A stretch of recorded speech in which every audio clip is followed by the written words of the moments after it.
The Nürburgring, with over 20 kilometers length, the racetrack, reverently called Green Hell, winds through the forests of the Eifel region. Opened in 1927, the Nürburgring quickly gained the reputation of being the most demanding racetrack in the world.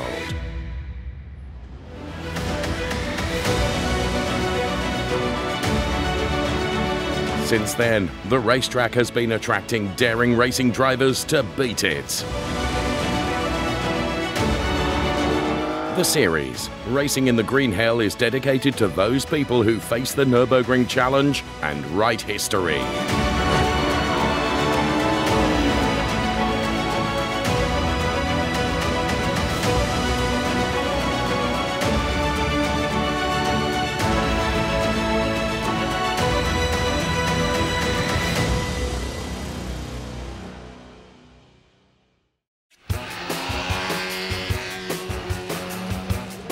Over 40 years of Kissling motorsport. For more than 4 decades, the motorsport scene cannot be imagined without this racing team. From the beginnings in oval track racing, to the DTM, to the Nürburgring Nordschleife, the family racing team's history is diverse. They frequently participate in races in the Green Hell. They achieve countless victories and 4 VLN championship titles on the world's most challenging racetrack, making Kissling one of the most successful racing teams in VLN history to this day. The German Ruhr district is booming in the 1960s. Mining and steelworks shape the highly populated region. In the heart of the pot, a car brand is manufactured that perfectly goes with the spirit of the time: Opel. In the Rhineland town Oberhausen, young Helmut Kissling dares to take a step towards self-employment and motorsports. I became self-employed in 1968 and began doing motorsports in 1973. We built our own speedway cars. We've had some great successes. I was Dutch champion 3 times. Always with him on the racetrack, wife Ursula, daughter Claudia, and their sons Christian and Stefan. They've been with us from an early age, already in our speedway times. I remember those times. We have pictures of them at the age of 3 or 4 at the racetrack. Since then, they have been accompanying us. I got bitten by the motorsports bug when I was a teenager, so of course I always wanted to be there. And as I knew it from my parents' company, there was nothing else I wanted to do. I remember growing up in my parents' company and on the racetracks on the weekends, in Barlow, and there was another speedway track in Gelsenkirchen. These are my memories. Barlow, Gelsenkirchen, my parents' company. There has never been anything else for us but motorsports. Early on in his career, Helmut Kissling relies on Opel motors. But only many years later, he develops a closer connection to the brand with the famous lightning bolt emblem. In 1977, I managed to get a first connection to Opel. Then, for the first time ever, I was able to purchase motors at low costs. What follows is German tuning history. Together with Albrecht Wolf Mansell, Kissling Motorsport becomes one of the most sought-after tuning experts for the motors of the Rüsselsheim car manufacturer. Both street and racing customers trust Kissling's technology. When I think back to how it all began with the Cadet C and Manta, we've had a lot of business with those. On the racetrack, however, it's not as easy yet for the brand with the lightning bolt, circuit or endurance. When it comes to touring cars, the competition from neighboring Cologne is the best of the best at that time. We've had really tough competition with the escorts. In Group 1, there were 30 cars from Ford and 2 cars from Opel. We also won a couple of races, but at that point, they were just a bit smarter and a bit better. Also, because of the homologation, Opel just couldn't keep up yet.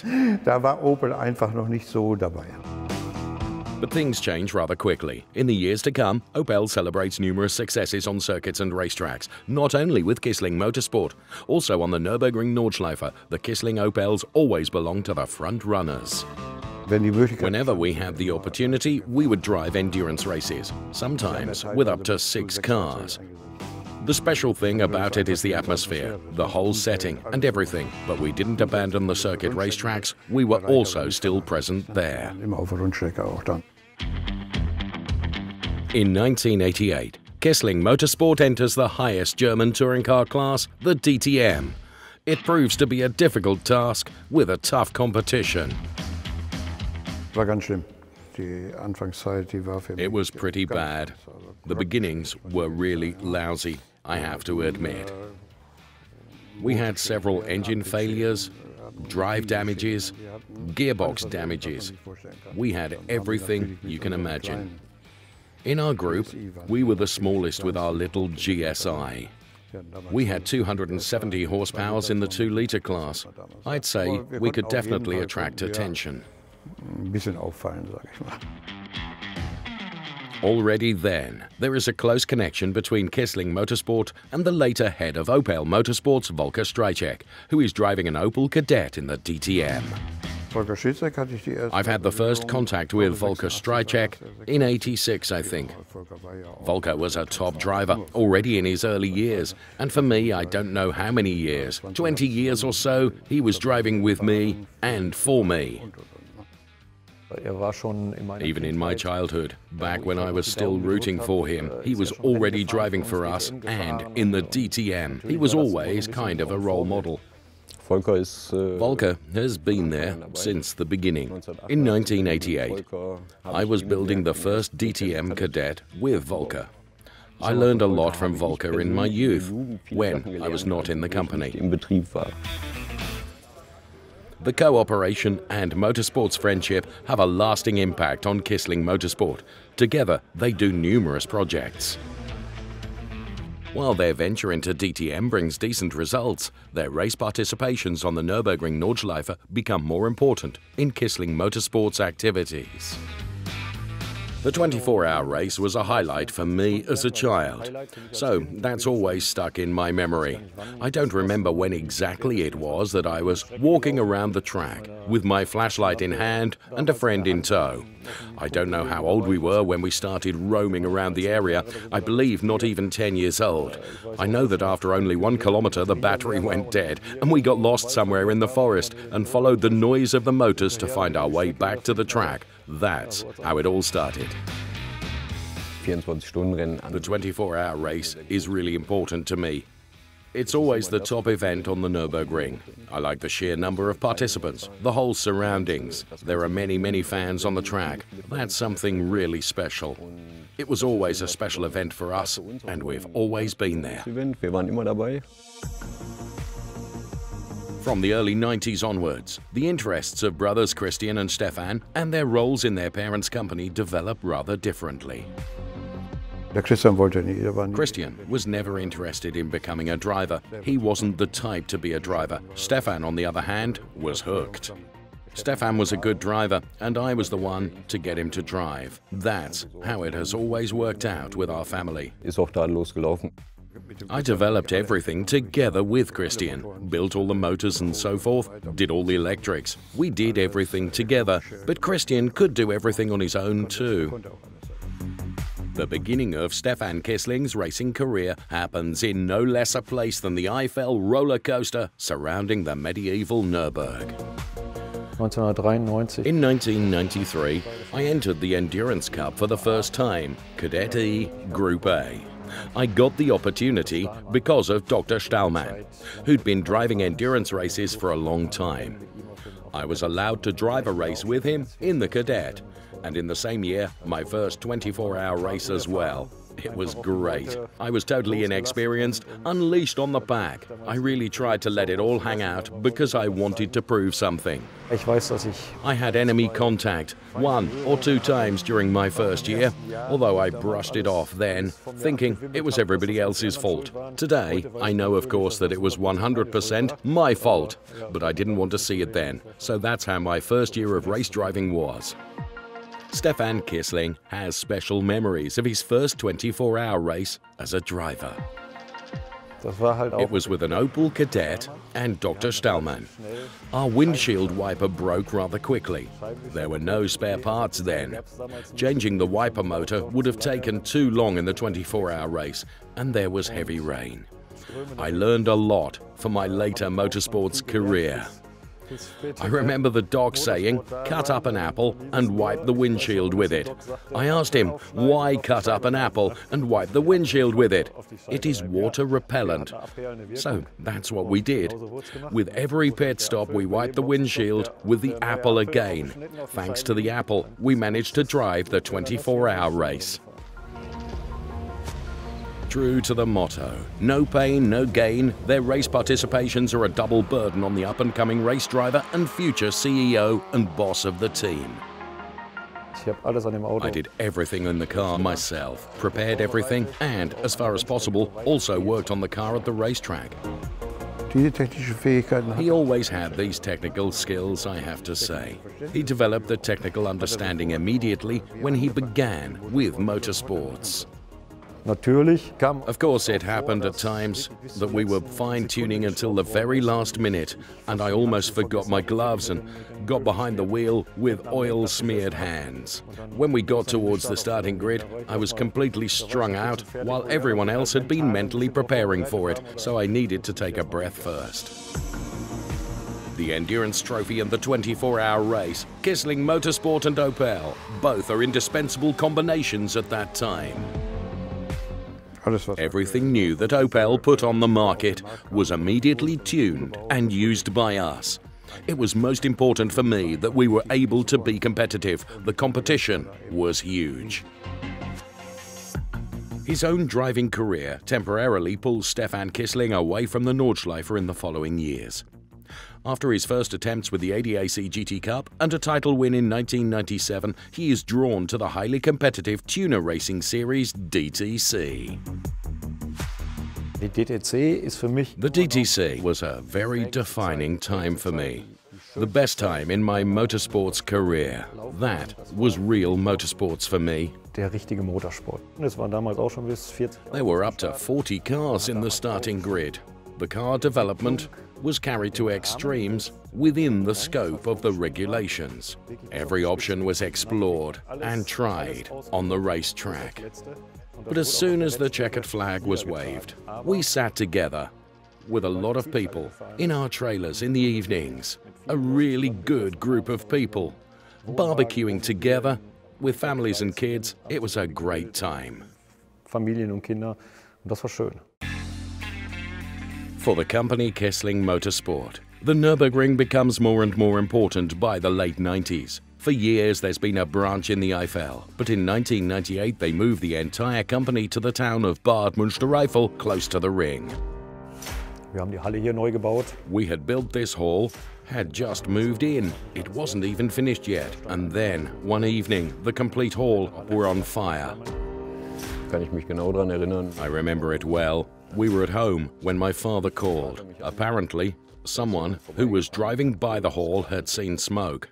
So my father said, "You have a fire extinguisher in your basement. Go grab it and drive to the hall." There was a firebug in the area at that time who had set fire to a couple of companies in the vicinity, and unfortunately we were one of them. We couldn't do anything with our fire extinguisher. I couldn't even get into the street as it was blocked by fire engines. I could see that the sky was lit by the firelight. Everything stood in flames. That was a bitter setback. We were left with nothing all of a sudden. My mother said that she wanted to quit then because we would have had to start from scratch again. But my father said, just as I know him, it has to go on, no matter how. It really wasn't open for debate. I slept on it for a night. The next morning, I rented the old company in Eickerscheid only a day later.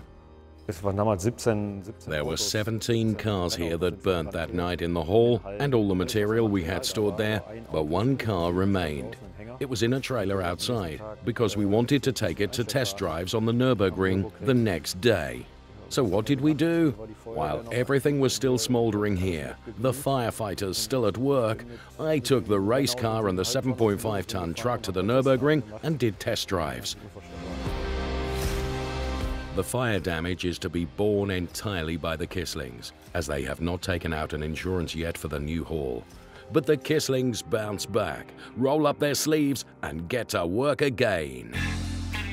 It was to give up or go all out at that point. Our characteristics at that time were go all out. The following years proved the Kisslings right, especially after the turn of the millennium. Kissling Motorsport was a force to be reckoned with in the fight for the championship on the Nürburgring endurance track. In 2001, former cross-country cycling world champion Klaus-Peter Thaler and Heinz Rehmann, company founder of H&R Special Springs, win the popular title on the Nordschleife in an Opel Astra F. Only 2 years later, they managed the feat of winning the VLN Championship title again. This time it is the twins, Heinz Otto and Jürgen Fritsche, who win the title. The brothers Fritsche and Kissling Motorsport, that's a story in itself. Early on in their company's history, the two brothers from Hukeswagen are on the racetracks together with Kissling Motorsport. In 1993, Heinz Otto Fritsche and Roland Zenger win the first VLN title with and for Kissling Motorsport. We've had highs and lows. We cried and we screamed and so on. But we made it. Das hat natürlich auch den Motorsport geprägt. It left an imprint on motorsports as well. The whole package. I believe it was unbeatable at that time. Also, because of the friendship we had built. We always wanted to win the championship, and we achieved it several times with the two of them. But these extremely ambitious drivers who worked their whole life for it poured everything into it. They don't know anything else besides motorsports. You don't find that a second time. In 2007, the twins manage yet another title win together with Marco Wolf. Heinz Otto and Jürgen Fritsche become record-holding champions, undefeated until this day. But the VLN's success cannot belie the fact that the cooperation with the car manufacturer from Rüsselsheim is not getting any easier. Remedial measures, job cuts, the withdrawal from the DTM. Opel is stuck right in the middle of a crisis. We have been working with Opel for over 40 years now. I don't think many others, especially in motorsports, can say about themselves to be so loyal to a brand and vice versa as Opel and Kissling Motorsport are. There are always good and bad times. For Opel, as for any other manufacturer, I think in the end we absolutely made the right choice. Kissling und Opel gehören zusammen. Kissling and Opel belong together. That's just how it is. It has always been like that. That was our mindset, and it still is today. This is how Opel feels about it at that time as well. Despite all their struggles, the idea is born for a new motorsports casting format, including racing commitments. The OPC Race Camp. OPC Race Camp was a whole new experience for me. You've got to hand it to him. Manuel Reuter really put emphasis on the fact that it was not just about the show, which of course had to happen for TV, but about finding the best talents. At this time, in Bad Münstereifel, several extraordinary racing cars are manufactured based on production cars. Not designed for the Nordschleife and nearly undrivable, there is the Opel Speedster, fueled by a 2.5-litre Calibra ITC engine. With the Corvette C6, Kissling fights for overall victories in the Endurance Championship between 2007 and 2009, but the classification combined with the recently introduced GT3 regulations outbreak the 8-cylinder racing car. Only one VLN podium is won in the end. The Corvette VLN project is finished. As it often happened in the history of Kissling Motorsport, the focus in the following years is, among others, on the Fritsche brothers. In the next years, they win numerous class titles and even more respect from their opponents on the track. But for their 5th championship title, they are lacking participants and thus points in their class.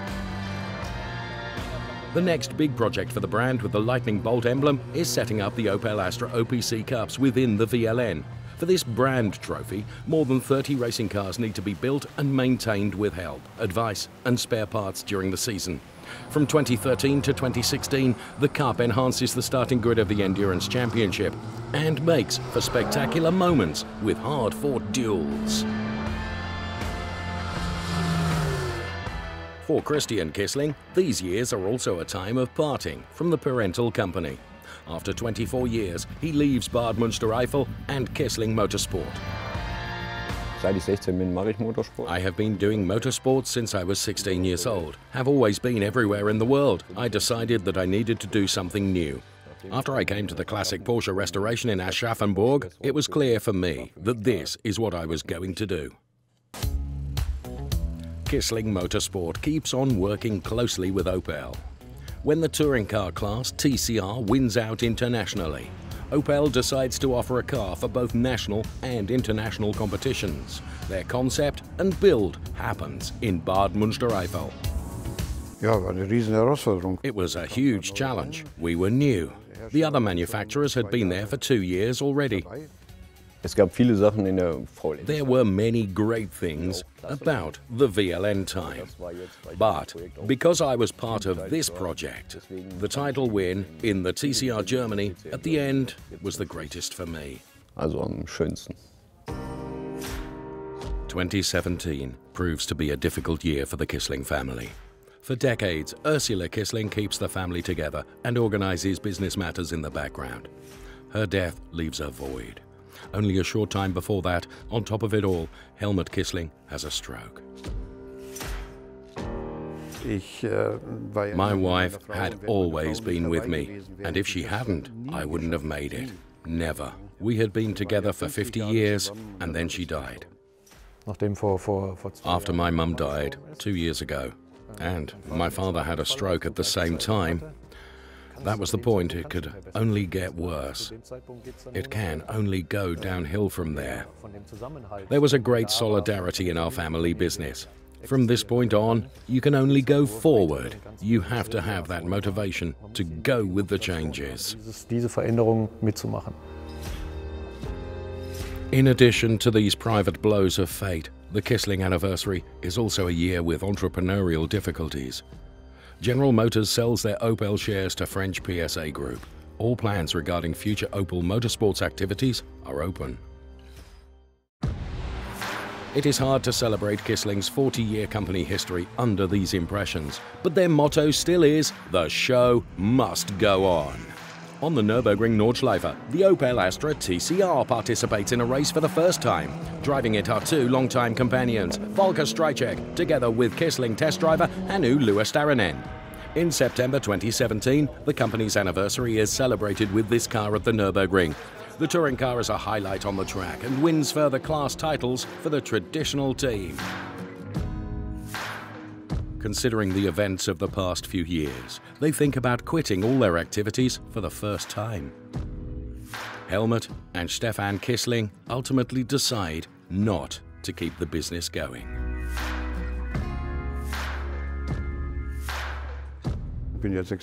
I am 76 years old, and at some point you have to say it's knocking off time. Der richtige Zeitpunkt. The right time for us was when we, as a family, decided that it wasn't working out for us anymore the way it used to.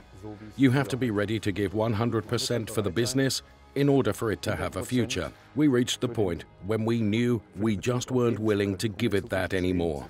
When you reach that point, it's the best time to quit, because no matter what you do, 50% or 80% just won't do in the future. That's how I see it too, and have seen it 5 years ago.